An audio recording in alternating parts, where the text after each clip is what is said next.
The paperwork case. That is not just paperwork, registration, airworthiness, and pilot's responsibility. Hello again, this is Forrest Owens. I'm an aviation lawyer, a private pilot, and an FAA licensed airframe and power plant mechanic. Now let's turn to the second most litigated theme, and it is one that sophisticated operators routinely underestimate. Paperwork defects on a large turbine aircraft can become airworthiness defects, certificate defects, and enforcement defects all at once. That sounds harsh until you remember how the FAA regulatory system works. A turbine aircraft does not become lawful because everyone involved subjectively believes the operation is harmless. It becomes lawful because the aircraft, the documents, and the operation line up with the registrations. When they do not, a court will often defer heavily to the FAA and NTSB. A vivid example of this is Hardwick versus FAA, decided by the Fifth Circuit in March of 2026. The aircraft was a Cessna Citation 550.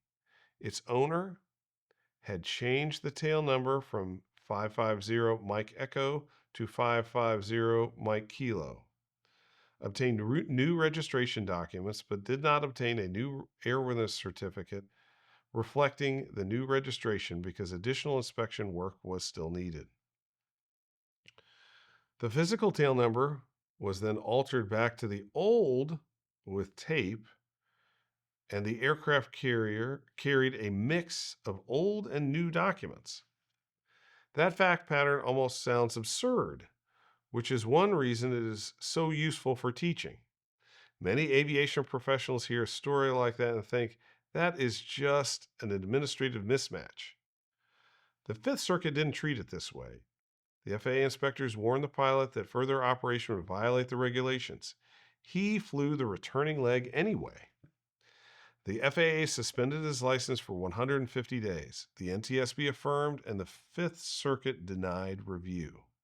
The reasoning, and the court's reasoning here matters. It upheld violations involving the display of the proper registration marks, civil aircraft airworthiness, and the requirement to carry a valid airworthiness certificate with correct registration number.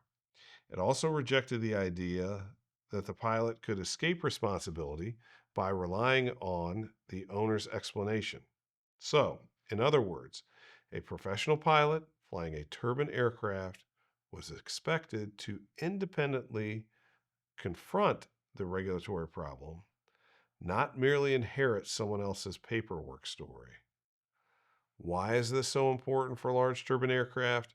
Because modern turbine operation runs on authorizations, status documents, and configuration-specific permissions. Tail number changes. Reduced vertical separation minimum, or RVSM authority, letter of authorization, LOAs, minimum equipment list, MEL, status, international approvals, maintenance sign-offs, and airworthiness documentation are not peripheral to the flight. They are part of a legal condition of the flight. That is why one way to describe Hardwick as a warning against the phrase, it's only paperwork. It's a warning against that. It's always more than just the paperwork. In large turbine aviation, paperwork is often the visible edge of a deeper compliance problem. If the documents do not line up, the first question should not be whether the mismatch looks harmless. The first question should be what legal authority the aircraft actually has at the moment to fly in the condition presented.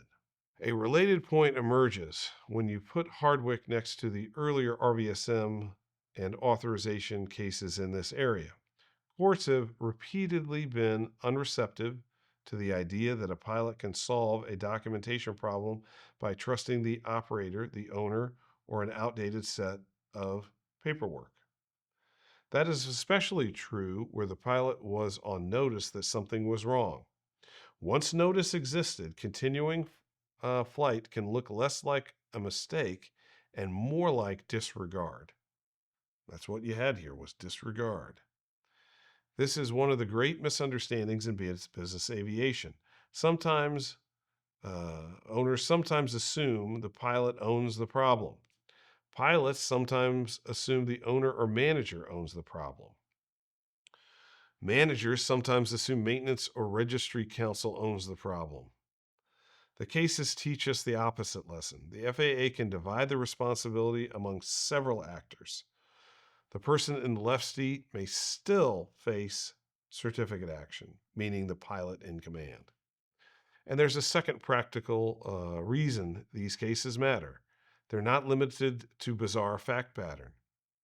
Any large turbine aircraft can drift into the same kind of trouble through rushed closings, delayed conformity work, incomplete registration changes, missing special flight permit analysis, sloppy records transfer, or misunderstanding about whether a modification, inspection, or certificate has actually been completed.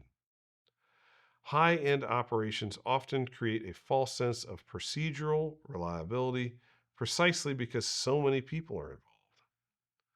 So why should operators what should operators do with that lesson? First, treat every registration or certificate change as a no-fly event until full documentation chain and the full documentary chain can be established. Second, require one person to reconcile the physical markings, registration record, airworthiness certificate, and any operating authorization before release. Third, when the FAA or an inspector identifies a defect, do not convert a fixed issue into a sanctions case by launching anyway. And fourth, train crew that administer irregularities. And remember that administrative irregularities can ground aircraft. The memorable point is this: on large turbine aircraft, regulatory paperwork is not office work, it is dispatch work. In short, the recent documentation cases teach us that courts do not separate paperwork from safety as clearly as operators often do. When the papers govern identity, airworthiness, and authority are wrong, the aircraft can become largely unairworthy and legally unairworthy, even if the engines are running smoothly. Here's a takeaway to remember. A large turbine aircraft does not need a mechanical failure to create a regulatory case. Sometimes mismatched documents are enough. And usually it starts with mismatched documents. Thank you very much for your interest in this topic. This information is provided for informational purposes only and is not legal advice. Please direct your questions, and questions are certainly welcome, to admin@aviationlegalcounsel.com. We look forward to helping you navigate these issues and your questions with precision.